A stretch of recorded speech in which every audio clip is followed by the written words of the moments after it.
Besok ketika hari pembangkitan, semua manusia dibangkitkan dari kuburnya. Semua manusia bangkit, semua manusia berjalan menuju satu titik di padang mahsyar. Satu-satunya kelompok manusia yang tidak bisa bangkit adalah para pemakan riba. Kenapa? Karena perutnya membesar sebesar rumah. Terus rumahnya sebesar apa? Tapi kalimat ketiga dari Quran tegas mengatakan, jadi saya bilang satu-satunya teori ekonomi yang masih mengatakan itu beda, tinggal Quran. Semua pakar ekonomi mengatakan sama. Dikunci dengan kalimat ketiga yaitu apa? Wa ahallallahul bai'a wa harrama riba. Allah telah menghalalkan jual beli dan mengharamkan riba. Ini kalau kita baca dalam bahasa ekonomi apa? Allah menghalalkan jual beli maknanya apa? Allah menghalalkan uang ketemu barang menghasilkan uang.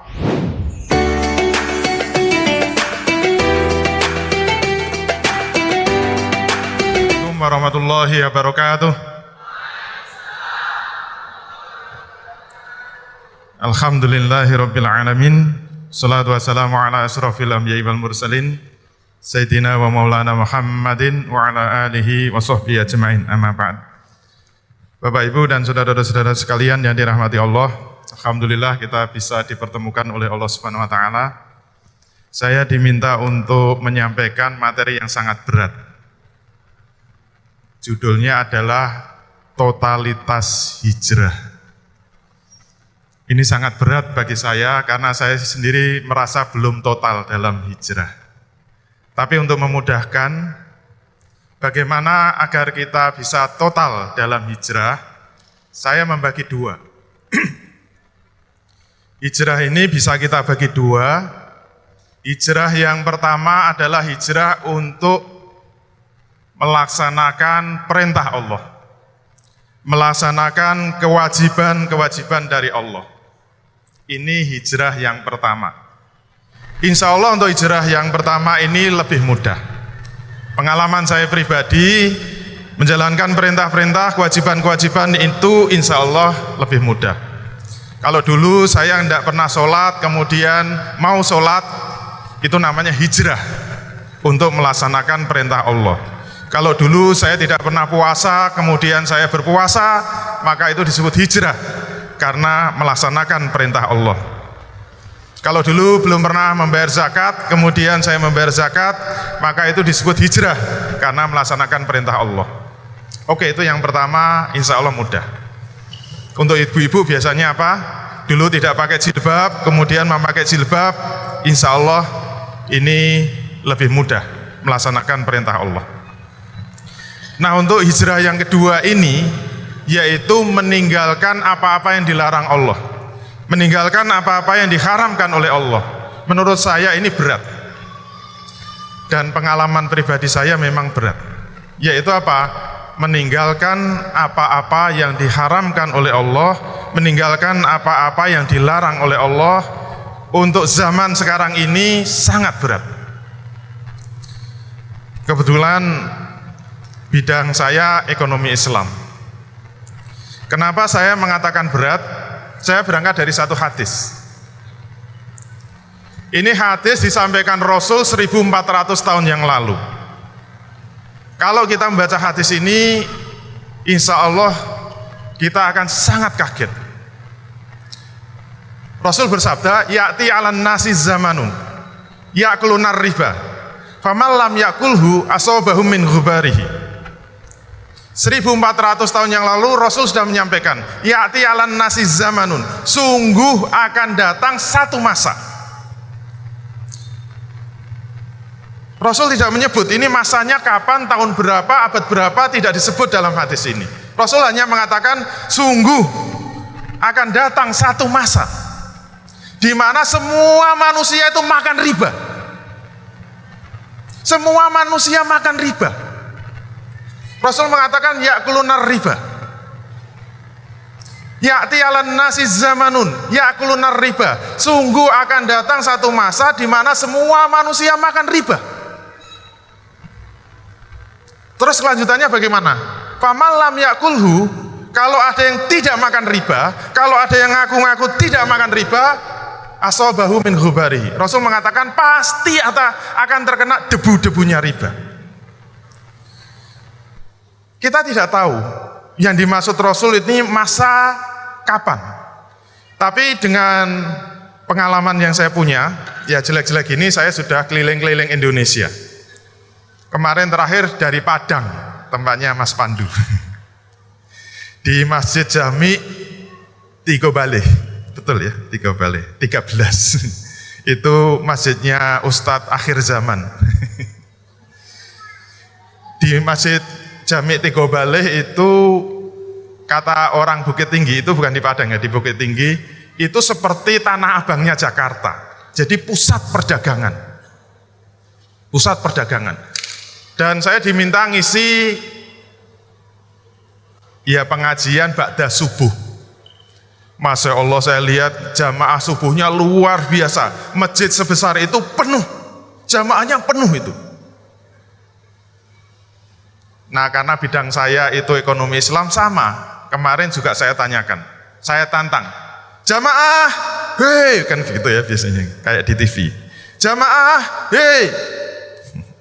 Pertanyaannya apa? Siapa di antara Bapak Ibu sekalian yang belum pernah makan riba? Tolong tunjuk jari. Semuanya diam.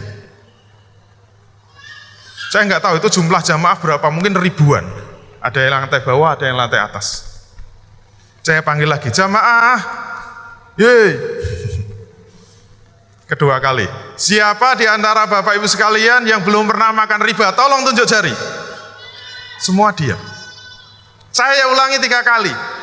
Siapa di antara Bapak Ibu sekalian yang belum pernah terlibat dengan riba? Tolong tunjuk jari. Ternyata tidak ada yang tunjuk jari. Maknanya apa? Nampaknya yang dimaksud Rasul, di mana akan datang satu zaman, satu masa semua manusia makan riba, itu mungkin masa sekarang kita ini hidup. Naudzubillahi min dzalik. Dan insya Allah tidak hanya di Padang. Saya sampai tanya sama takmirnya, ini kebanyakan pedagang? Iya. Ini semua bisnismen? Iya. Semua terlibat riba? Insya Allah hampir 100%. Takmirnya mengatakan begitu. Ya Allah. Di Kalimantan saya juga pernah ngisi di kantor gubernuran. Yang hadir sekitar 500, 250 bapak-bapak, 250 ibu-ibu. Semua pegawai kantoran. Sama saya tanya, Bapak Ibu sekalian, siapa yang belum pernah terlibat riba? Tolong tunjuk jari. Diam semua. Di Sulawesi pernah, di Papua juga pernah. Kalau di Jawa memang keluyurannya di Jawa. Kesimpulannya apa? Nampaknya apa yang dimaksud Rasul itu terjadi di masa sekarang ini. Maka sekarang pertanyaannya, ini saya tanyakan lagi di Masjid Tigo Baleh tadi, Masjid Jami Tigo Baleh. Mas Wandu dari mana? Padangnya ya? Padang kota, bukan Bukit Tinggi. Pertanyaan kedua saya apa? Bapak Ibu sekalian, saya tahu Bapak Ibu sekalian pasti sudah tahu hukum riba itu haram. Sekarang pertanyaan kedua, sudah tahu riba haram, kenapa masih mengambil riba? Sudah tahu riba itu haram, kenapa masih memberikan riba? Sudah tahu riba itu haram, kenapa masih juga terlibat dengan riba? Tolong dijawab. Ternyata semuanya diam. Kemudian saya ulangi lagi, Bapak Ibu sekalian tolong dijawab. Sudah tahu riba itu haram, kenapa masih mengambil riba? Ternyata diam semua. Ini yang ketiga saya tanya, kalau nggak ada yang jawab saya pulang. Bapak Ibu sekalian, sudah tahu riba itu haram, kenapa masih mengambil riba? Baru ada bapak-bapak di depan yang jawab. Kenapa Pak? Saya tahu Pak riba itu haram, tapi haram-haram sedikit kan nggak apa-apa Pak. Sudah saya duga, mesti jawabannya gitu. Umat Islam sekarang ini kalau ditakut-takuti dengan riba, diingatkan dengan riba, diperingatkan dengan riba, itu sudah nggak ngefek. Seakan-akan sudah tidak takut sama sekali. Saya tahu riba, tapi riba sedikit nggak apa-apa, nanti taubat juga selesai gitu loh. Apalagi dipakai umroh, bersih itu dosanya. Maka kemudian saya tawari, Bapak Ibu sekalian, mau nggak saya bacakan ayat riba lengkap? Tidak hanya secuil ayat yang biasa dipakai, selalu dibacakan oleh ustadz-ustadz kita, yaitu apa? Al-Baqarah 275.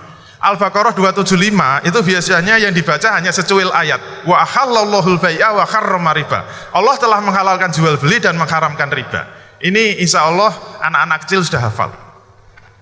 Maka saya tawari, Bapak Ibu sekalian, mau nggak saya bacakan Al-Baqarah 275 lengkap dari awal sampai terakhir. Dari kalimat pertama sampai kalimat yang kelima. Ini ayat ada 5 kalimat. Siap-siap. Wah, semangat sekali. Maklum Bukit Tinggi. Bukit Tinggi itu bukit yang sangat tinggi. Saya ngertinya pokoknya tinggi dan pemandangannya indah. Bapak Ibu sekalian, siap saya bacakan Al-Baqarah 275 lengkap sampai selesai? Siap. Wah, mantap sekali. Maka kemudian saya ingatkan, Bapak Ibu sekalian, ini ayat Al-Baqarah 275. Kalau saya baca sampai selesai, insya Allah nanti malam Bapak Ibu sekalian tidak bisa tidur.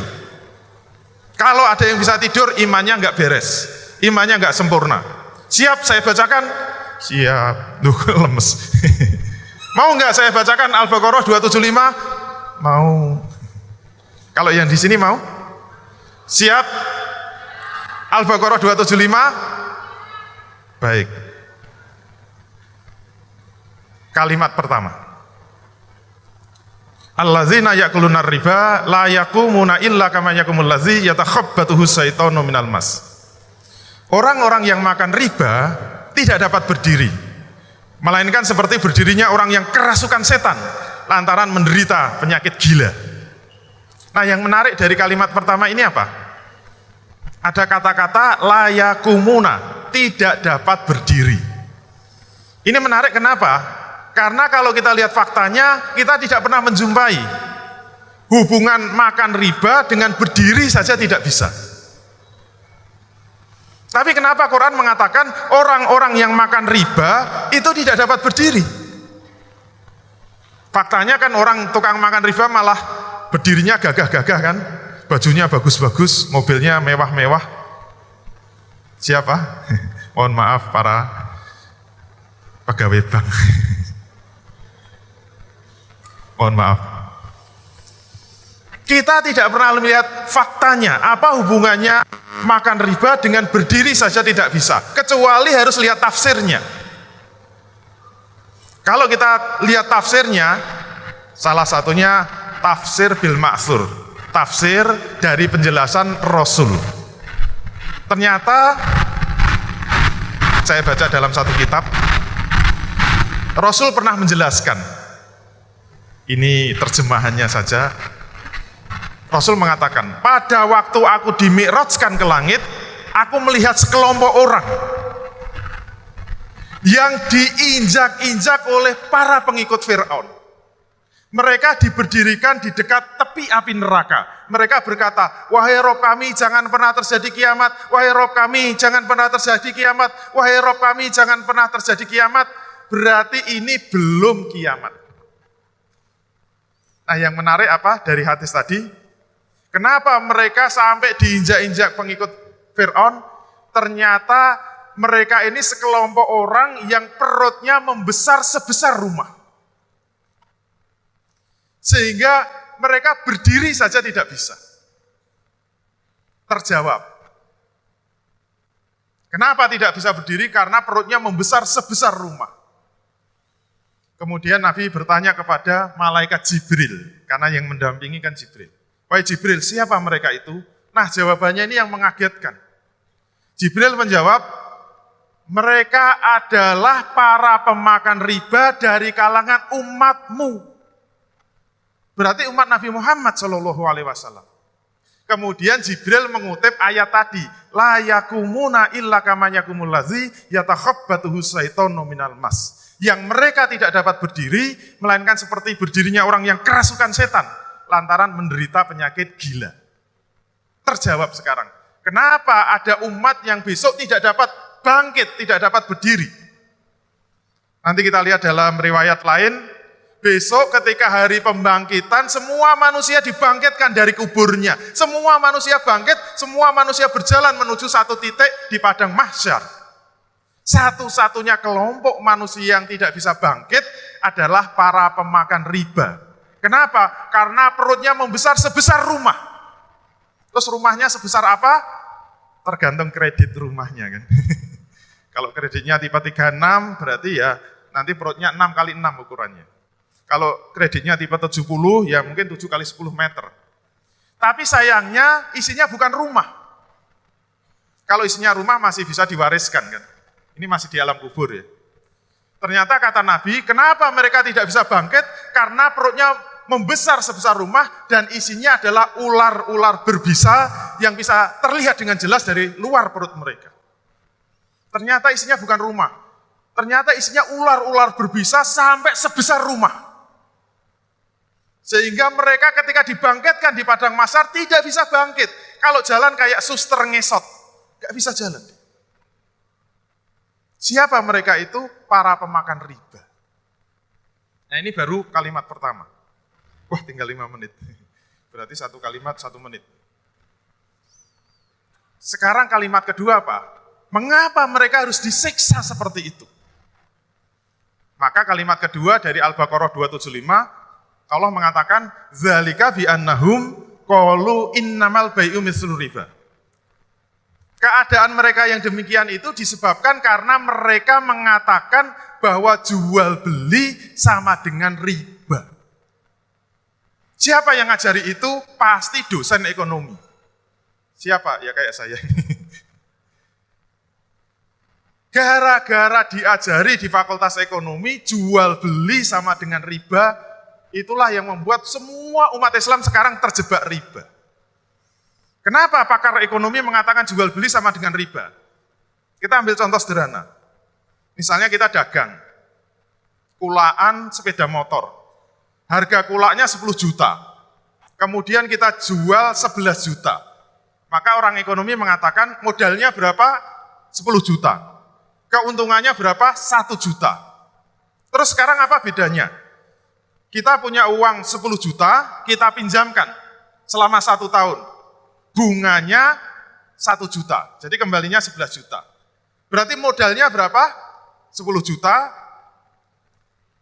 keuntungannya berapa? 1 juta. Sama apa beda? Menurut teori ekonomi, itu disebut sama. Karena apa? Modalnya sama-sama 10 juta, keuntungannya sama-sama 1 juta. Tapi kalimat ketiga dari Quran tegas mengatakan, jadi saya bilang satu-satunya teori ekonomi yang masih mengatakan itu beda, tinggal Quran. Semua pakar ekonomi mengatakan sama. Dikunci dengan kalimat ketiga yaitu apa? Wa ahallallahul bai'a wa harrama riba. Allah telah menghalalkan jual beli dan mengharamkan riba. Ini kalau kita baca dalam bahasa ekonomi apa? Allah menghalalkan jual beli maknanya apa? Allah menghalalkan uang ketemu barang menghasilkan uang. Dan mengharamkan riba maknanya apa? Allah mengharamkan uang ketemu uang menghasilkan uang. Berarti Allah inginnya apa? Kita hanya dibolehkan bisnis di sektor real dan mengharamkan bisnis di sektor non-real. Mungkin kita masih protes. Kenapa riba itu contohnya kok pinjam uang 10 juta, baliknya 11 juta itu disebut riba. Kalau kita ingin tahu riba itu apa, harus dengan penjelasan dari Rasul. Tidak bisa menurut akal kita. Rasul mengatakan, kullu qardin jarra manfaatan fahuwa riba. Setiap utang piutang yang menghasilkan manfaat itu adalah riba. Kalau utang 10 juta, baliknya 10 juta plus 100 ribu manfaat dari utang, itu disebut riba. Bahkan tidak harus uang. Ibu-ibu meminjamkan tetangganya 1 juta, dikembalikan 1 juta plus semangkok sayur. Nah itu semangkok sayur riba. Kullu qardin jarra manfaatan fahuwa riba. Setiap utang piutang yang menghasilkan manfaat itu adalah riba. Tegas Allah. Nah yang paling mengerikan apa? Penutup ayatnya. Ini yang saya bilang tadi, yang bikin tidak bisa tidur. Tidak bisa tidur. Siap kelanjutannya? Kita bacakan ya. Faman ja'ahu ma'idzatum mir rabbi fantaha falahu ma salaf wa amruhu ilallah. Barang siapa yang sudah tahu larangan dari Tuhannya, kemudian mau berhenti dari mengambil riba, maka baginya yang sudah lampau dimaafkan oleh Allah. Alhamdulillah. Alhamdulillah. Terus yang menakutkan apanya? Alhamdulillah. Kalau dulu nggak tahu, banyak terlibat riba, sekarang tahu gara-gara ikut Amazing Muharram, kemudian mau berhenti dari mengambil riba, yang lampau-lampau dimaafkan. Yang penting mau tobat, jangan diulangi. Selesai, enak kan? Alhamdulillah. Sudah titik? Belum. Masih koma ternyata. Nah, penutupnya ini yang paling berat. Koma apa? Wa man ada faulaika ashabun nar hum fiha khalidun. Penutupnya yang paling menakutkan. Wa man ada, barang siapa yang mengulangi lagi. Sudah tahu itu haram, mengulangi lagi mengambil riba, faulaika ashabun nar, mereka adalah penghuni neraka, hum fiha khalidun, dan mereka akan kekal di dalamnya. Pas di Padang kemarin saya tanya, ibu-ibu sekalian sudah sholat 5 waktu? Sudah, tiap hari sudah sholat 5 waktu? Sudah, sekarang saya ingin tanya, untuk apa Bapak Ibu-ibu sekalian sudah sholat 5 waktu, tapi masih mengulang-ulang mengambil riba, tempatnya neraka dan akan kekal di dalam. Saya lihat ibu-ibu pada nangis itu. Bapak-bapaknya juga saya tantang. Bapak-bapak kalau Ramadan sudah puasa Ramadan, sudah. Tiap Ramadan puasa Ramadan, sudah. Tiap tahun puasa Ramadan, sudah. Sekarang juga ingin saya tanyakan. Untuk apa tiap tahun puasa Ramadan, tapi masih mengulang-ulang mengambil riba, tempatnya neraka dan akan kekal di dalam. Bahkan saya tantang, sudah ada yang naik haji? Wah, hampir semua tunjuk jari. Sudah pada naik haji? Sudah. Sekarang saya ingin tanya juga. Untuk apa sudah naik haji, bahkan bolak-balik haji, bahkan bolak-balik umroh. Pulang haji masih mengulang-ulang mengambil riba. Pulang umroh masih mengulang-ulang mengambil riba. Mereka itu penghuni neraka dan akan kekal di dalamnya. Masuk neraka selama-lamanya. Siap? Nauzubillah min dzalik. Siap? Masuk neraka selama-lamanya?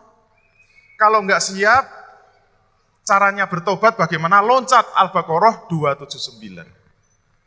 Sudah habis. Ya. Penutupnya Al-Baqarah 279. Ini syarat tobat. Wa in tubtum falakum ru'usu amwalikum la tadzlimuna wa la tuzlamun. Jika kamu ingin bertobat dari mengambil riba, maka bagimu adalah pokok hartamu. Ini sekaligus memberi makna yang disebut riba itu setiap tambahan dari pokok hutang. Setiap tambahan dari pokok harta itu disebut riba. Maka kata Allah, menurut firman Allah, yang disebut bertobat itu apa? Kembalikan utang-utangnya itu pokok hutangnya saja. Kalau ada tambahan dari pokok hutang disebut riba. Maka kalau kita ingin bertobat, bersih dari riba, caranya tobat bagaimana? Kembalikan pokok hutangnya, la tadzlimuna wa la tuzlamun. Kata Allah, kamu tidak menzolimi dan tidak dizolimi. Semoga kita semua termasuk manusia yang benar-benar siap untuk hijrah, baik siap hijrah untuk melaksanakan perintah-perintah Allah, dan juga siap hijrah untuk meninggalkan semua larangan-larangan Allah. Itulah yang disebut kalau pas khutbah Jumat, manusia yang bertakwa. Manusia yang bertakwa itu manusia yang berhijrah secara total, yaitu siap melaksanakan semua perintah Allah dan siap meninggalkan semua larangan Allah. Semoga ada manfaatnya. Wal afu minkum billahi taufiq wal hidayah. Assalamualaikum warahmatullahi wabarakatuh.